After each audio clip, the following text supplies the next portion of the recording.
Mit navn er Katja. Jeg er 15 år gammel og går i 9. klasse på en helt normal folkeskole.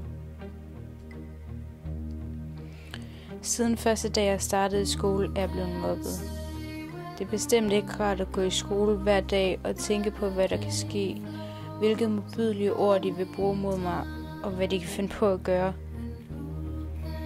De kalder mig tit for fede dyr, klamme, og de vender øjne af mig. Jeg kan ikke være i skole og gå på gangen uden at forvente øjne af mig eller andre ondskabsfulde ting. Jeg er bange for at være i skolen, fordi jeg netop får de tanker med, at jeg ikke er god nok, og der er ikke nogensinde nogen, der vil kunne lide mig. Jeg tænker tit længe over de ting, der er sket.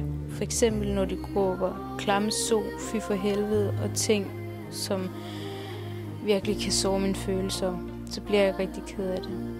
Jeg løber tit ud på toiletterne og græder, selv i timerne.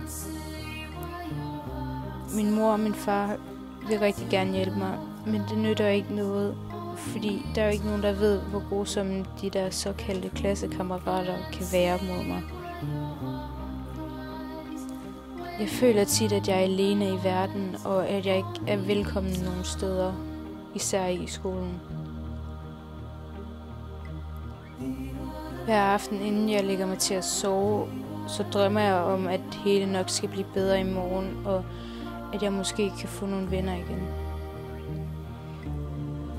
Jeg gider bare ikke græde mere. Jeg vil også gerne have det godt, ligesom alle andre. Jeg er nemlig også et menneske.